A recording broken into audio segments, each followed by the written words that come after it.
what level of what's it called, at what how effective that was, because if you looked at the voting patterns and the voting block, you could effectively see that in the south, especially southwest, southeast, and some other places, the youth, it reflected what the youth wanted. It also reflected what people wanted in the north as well.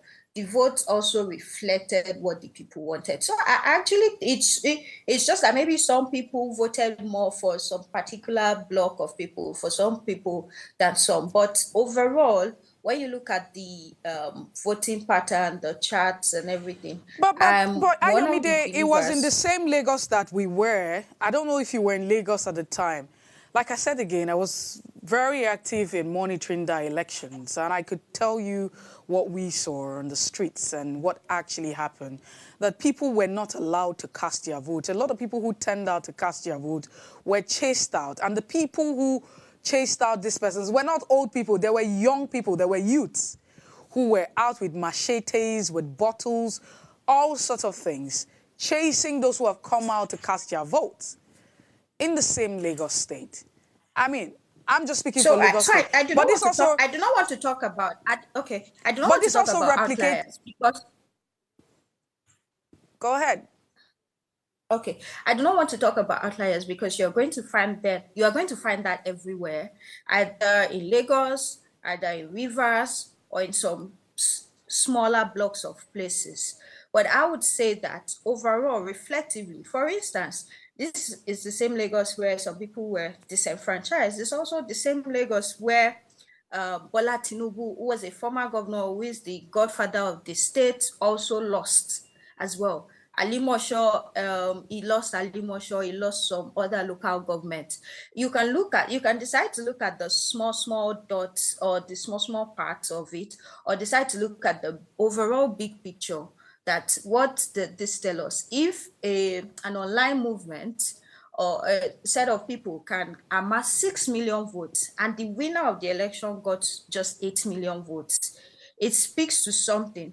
And then the second person also got 7 million votes. It speaks to something that, yes, our votes actually reflected. Because even, I'm very sure, even the obedient movement, everybody did not think that we will get that amount of traction or that amount of votes. It was a shocker. And that's why you see that today, nobody is going to disrespect, or nobody is going to say that any movement that is starting online is a useless movement, or nobody is going to say that there is no polling unit online, because they have seen what that can amount to. So I know the little blocks of what you were saying, but I choose to look at the overall picture that, yes, our votes actually counted and it meant something. All right. So let's get to this now. Why do you think the Nigerian youth or young people should take the lead? And do you think that the crop of young people that we have, I'm not just talking about those because, I mean, those who are online, those who have access to data and information. I'm saying, why do you think that the Nigerian youth should take the lead, and what group of the Nigerian youth should be taking the lead?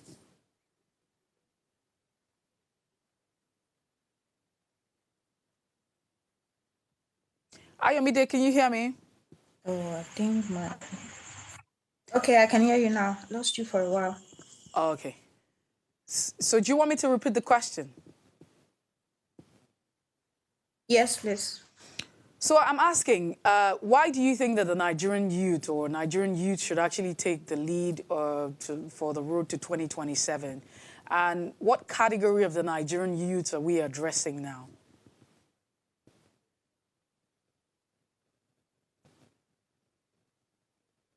What category, in what sense? I want to understand the context of that. I'm saying that in the, the category, the type of youths, what kind of youth are we speaking to? Because then again, so let me break it down. It's coming from the premise that if you look at the elections, we're asking that the young people are not participating in elections. They're not part of governance. But if you also want to take it a step back, you will find out that young people are involved. And for some of the havocs or havoc that happens during our elections, whether ballot snatching, boxes snatching, and all sorts of violence and threatening of people, all sorts of things that you can think of, manipulating of results, and all of that. There are young people that are carrying this out. We also saw after a while, within 2024, that a lot of people came out to protest to say, hey, the country is actually very hard. The policies are biting hard. The economy is taking a different toll on everyone. And then we saw that if you see the people who go out to protest that, oh, the country is better, contrary against what's going on, it's the young people. So again, I'm just concerned about who are we speaking to now? When you say young people should take the lead, who are we addressing?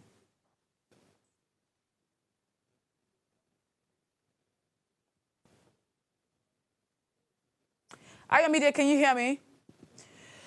We'll just take a quick break now, and when we return, hopefully we're able to establish connection with Ayomide, and let's have this conversation. Please stay with us.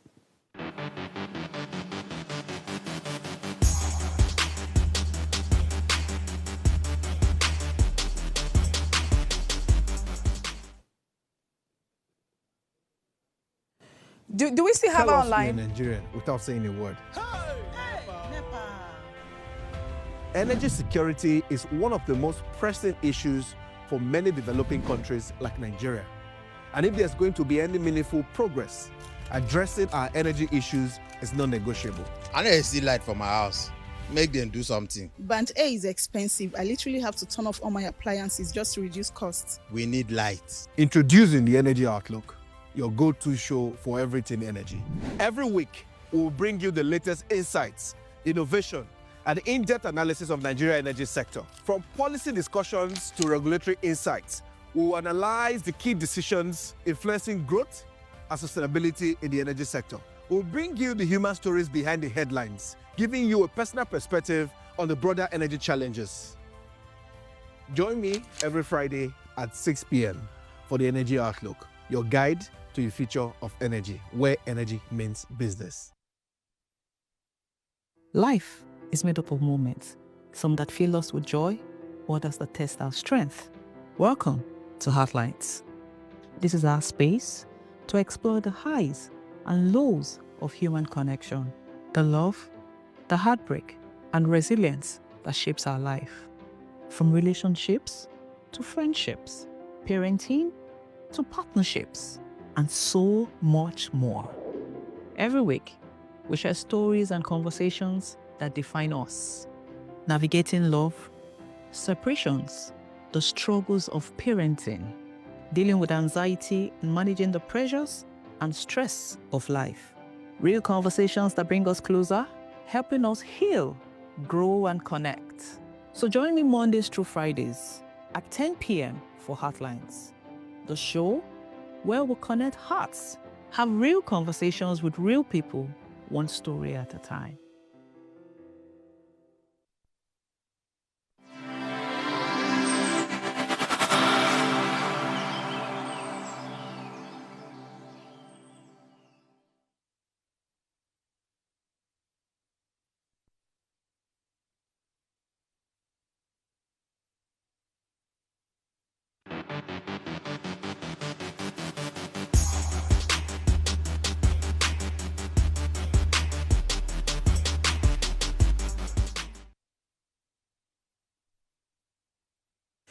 You're still watching Ways, hashtag what are you saying? And tonight we're saying why the youth should be ready, should participate and lead the course or chart the course for 2027.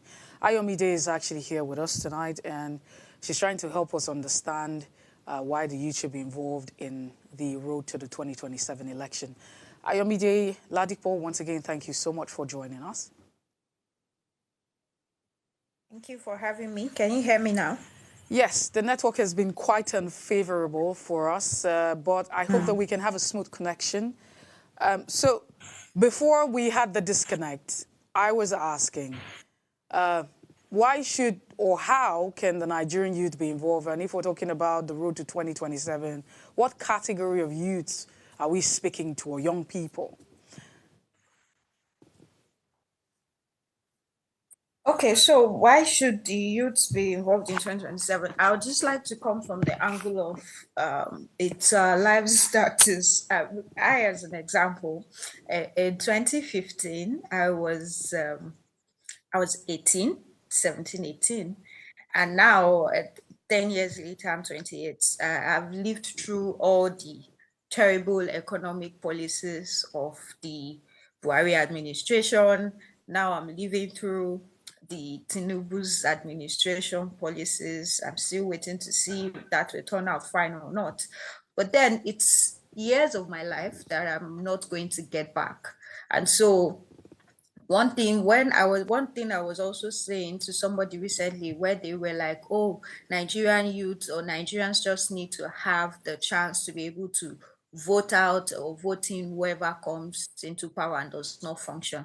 And I was like, that is not a good ideology to have, because we are going to be the biggest losers. 4 years of our lives, if we decide that the power we want to have is to just be able to vote in and just be able to vote out or vote in whoever we like, if they don't perform, is that 4 years of our life is going to be wasted. And then it takes years to reverse terrible economic policies, years that you're not going to get back. So now I've spent my 20s living through very terrible economic policies, and that has set me back.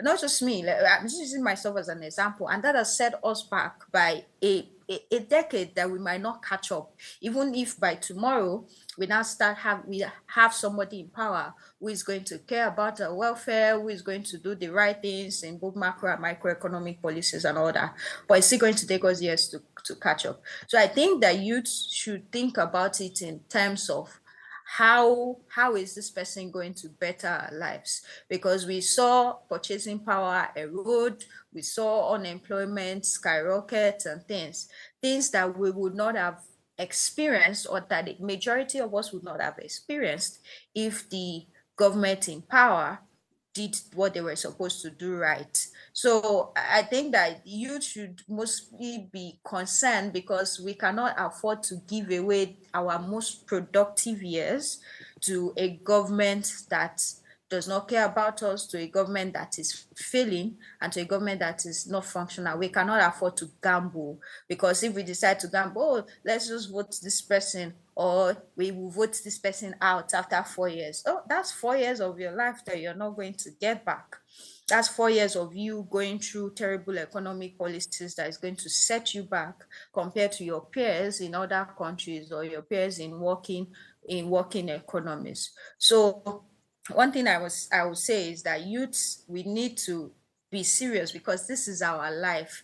We are the ones living through. A lot of people are in their 20s or in their early 30s. They can't afford to live alone. They can't afford the basic things, let's say a house or a car. They can't afford to settle down, if I use that word, and all those things that were not there before. People cannot feed appropriately even when they are earning relatively well. So those are the things that the youth must consider, that this is our lives that is at stake, that is on the line. Also, when it comes to insecurity, a lot of people are dying. We've seen the issues in different pockets of the country, from Zamfara to Benue to Kwara, to every part of the country is dealing with insecurity. The southeast, the south, the northwest, the north central, and youths are also at the forefront of all this banditry, or the terrorism, and all the, what's it called, either they call them, some of them, communal clashes and all sorts. So I would say that we are the biggest losers. And of course, also we are the largest block of the population, and by 2027 will be like 60% of the population. So anything that's happening in the country, we are the ones that are going to bear the major brunt of it. So that is the exact reason why youth should be like, this is our life, it is a do or die affair. And when it comes to, okay, go ahead. okay, when you talked about, oh, there are also some part of some people, some youths that are on the other side that are being used as tools. I think that is not going to change. That is not going to stop. It is just weaponizing the situation that has been on ground. And even, of course, even if there is no, even if the country was working, you still have some block of people still working for the other side, if I would use that word. But the thing is that there are more people on our side than more people in that side. So you would have, we cannot remove that there are going to be youth participating in thuggery, in violence, and all that. What we need to do is to be able to buy in the youths that sit at home, the youths that watch from the sides, the youths that watch from the friends. Because if we are able to do that, then we would overpower those people that are being bought or that are being used for election violence and thuggery. That will not stop. There's going to always be that Judas. It's Okay. just left for us I mean, for to. the want of time, let's begin to get very practical about this now.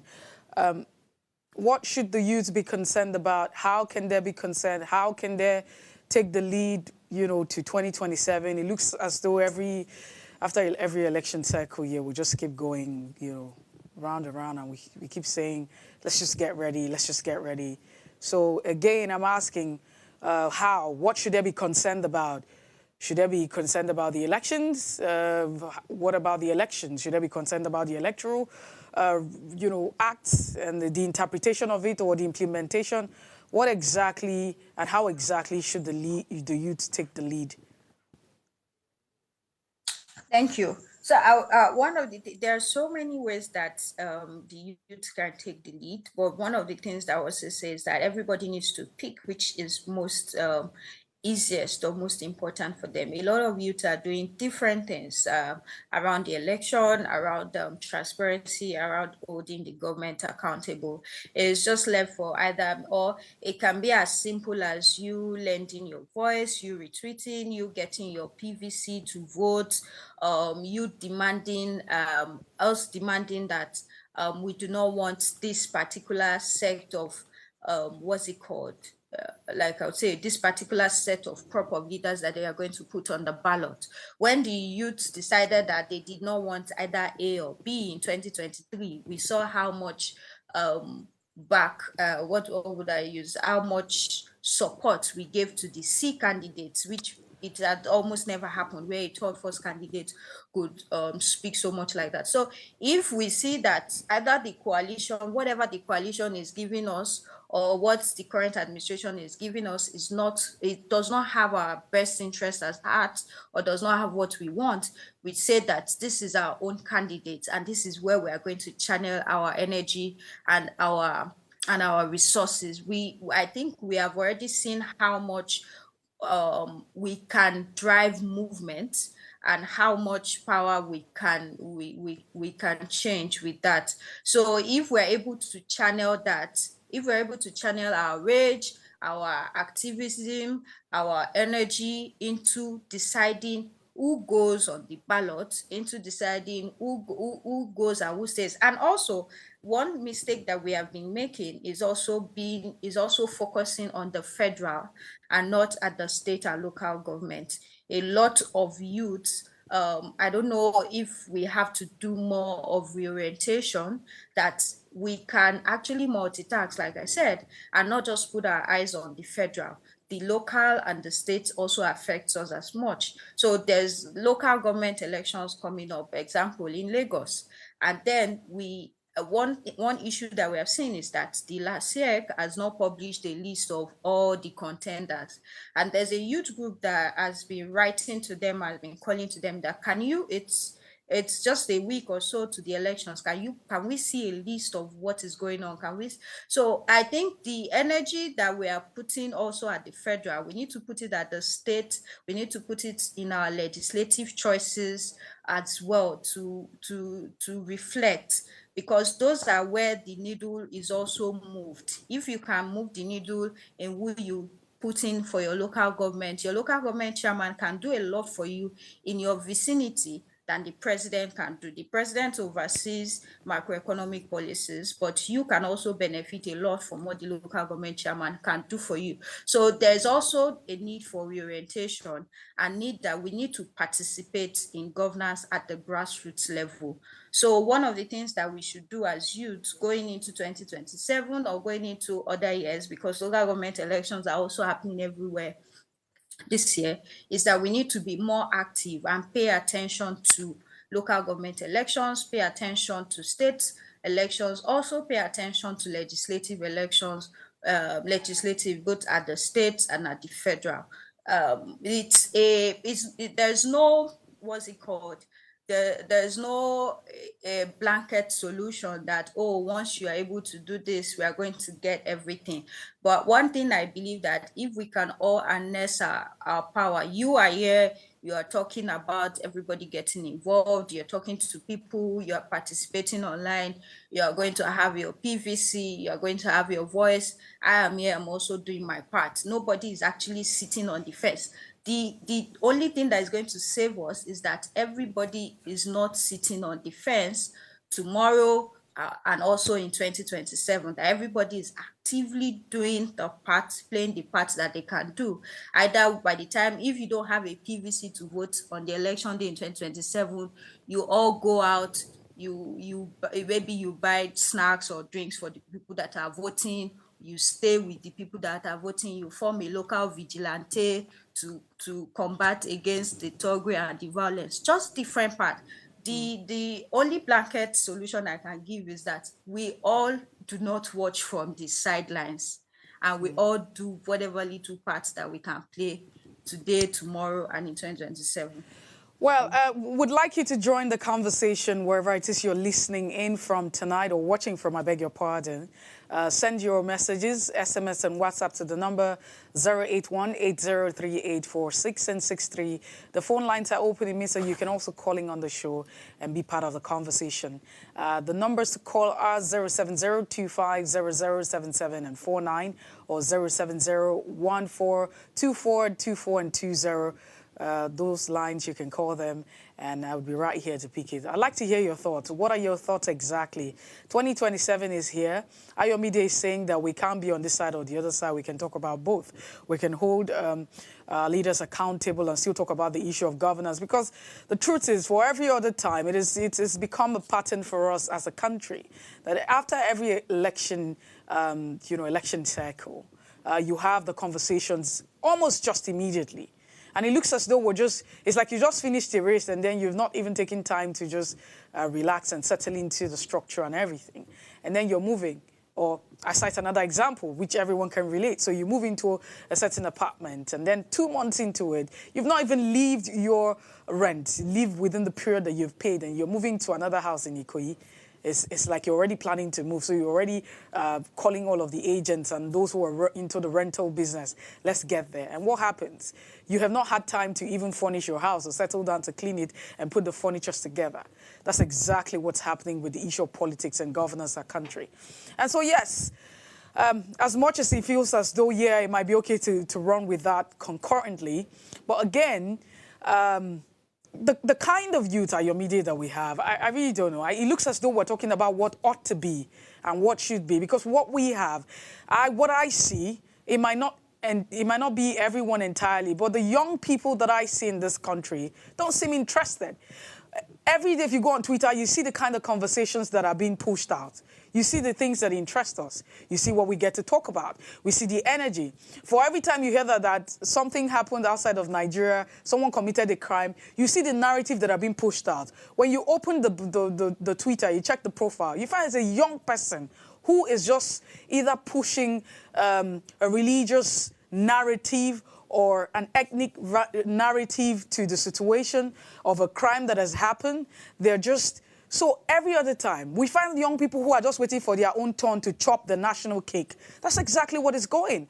Not just, at the federal level, but just look at that. Go to different states. As soon as it gets to the buck on the table, nobody talks about anything. Nobody questions whether it's right or wrong. So again, I'm just wondering the young people that we're talking about here.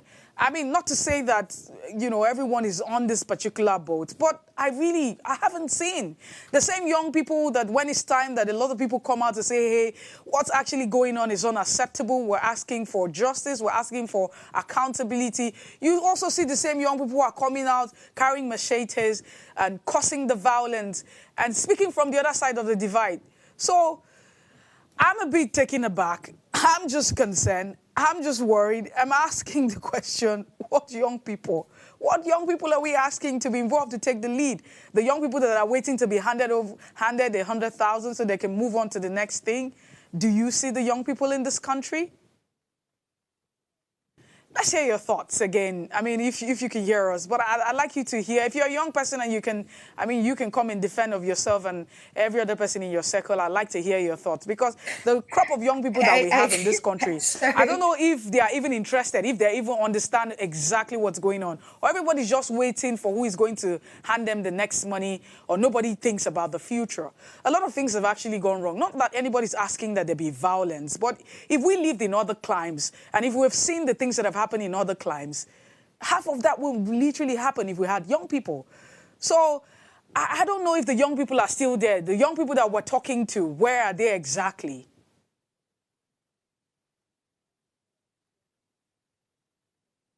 Ayomide, do I still have you? Or we've lost connection?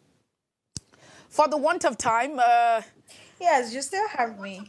Okay, so go ahead. I mean, I'd like to share your thoughts on this one as we close the conversation down. We'll have a few more minutes before we go. You're being very pessimistic. No, I'm not being pessimistic. I'm being realistic. It's the fact.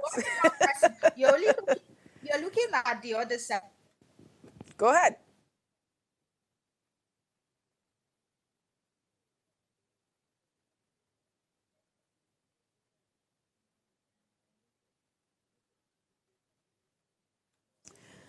Okay, still part of the conversation. I hope that one day we wake up in this country and we have everything working, whether it's the service provider, those who are rendering one of the services, whether it's the network on Ayomide's side or my side. I wish we can do better. I wish we can deliver well, excellent. We can just wake up to basic things and just move on and just live life like every other person is living life. But Ayomide, I and Ayomide, we've had a great conversations. Good thing that she's a young person. She's hopeful, and there's nothing wrong to be hopeful about a country. I believe in this entity called Nigeria, and that's the reason I'm seated here tonight. And we'll continue to have this conversation as much as we can. We've been talking about why the young people, Nigerians, young youth should take the lead for 2027, ahead of the 2027. But again, it might also interest us to sit back and look at the things that have happened in this country over time. Maybe we'll just pay attention to the 2023 elections. But again, in our climate, in our society, it looks as though we're just bigger on the elections. So all of the focus, which is entirely not wrong, all of the energy is about, let's get out and cast our vote. Let's get out and cast the vote. And mostly it's at the center who becomes the president. And as soon as we get the president elected, we don't care about other parts of the country. Most times you find out that the turnout for the presidential election is always the highest. And then maybe you just not have the same energy just as you had at the presidential election. You might have that for the governorship election, and afterwards everything runs down. But that's not the case. So yes, as much as it's important to, chart the course for 2027, is it not important that we reflect on what's happening in 2023 or what happened in 2023 and what happened after 2023 and what happened in 2022 and what happened, or what happened in 2024 and what happened in 2025 that we're currently in? It's important that we talk about that. And if we're saying that the youth should be involved, it's beautiful, it's brilliant. I mean, I would support the cause that the youth should actually be involved. And then we constantly hear the whole narrative and all of the arguments and the back and forth as to, the youths are not given the opportunity. I ask the question, the young people of this country,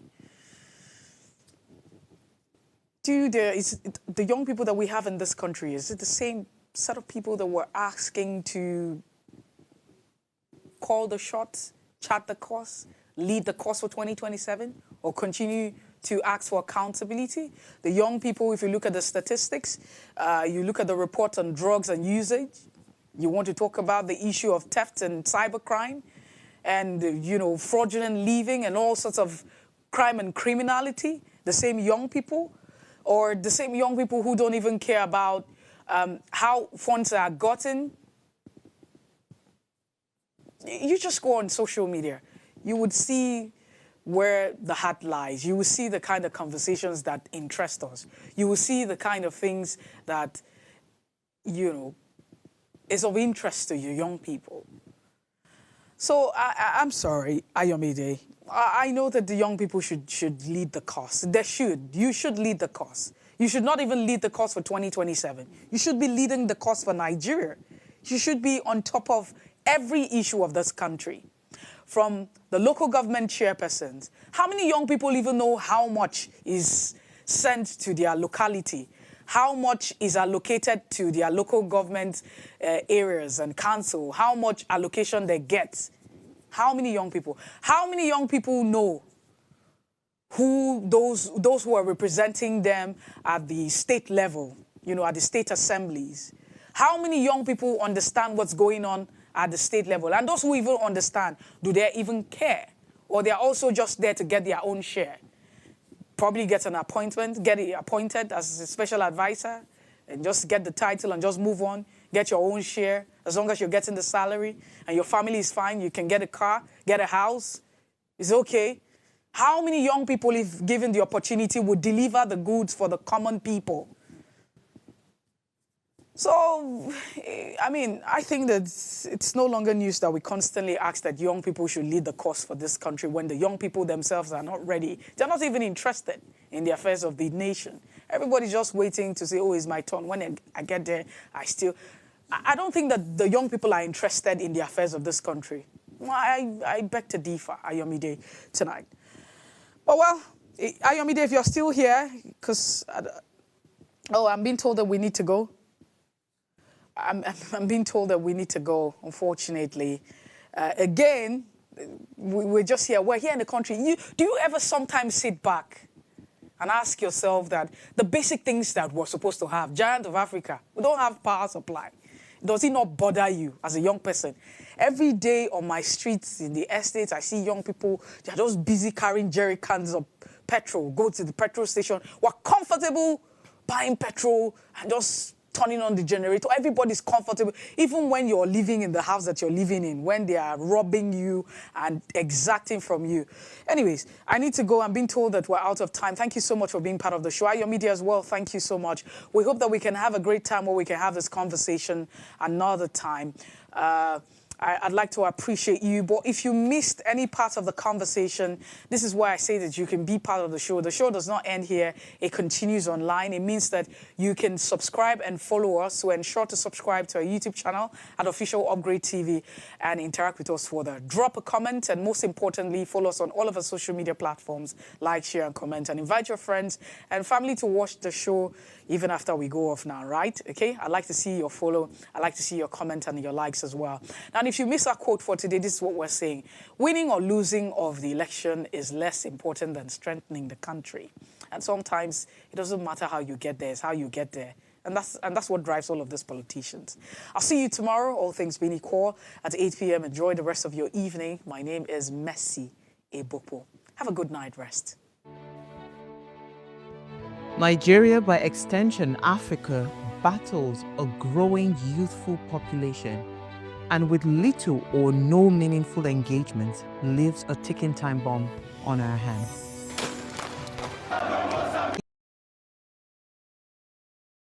These conversations keep them burning at the table to effect a positive change, both for our nation and continent.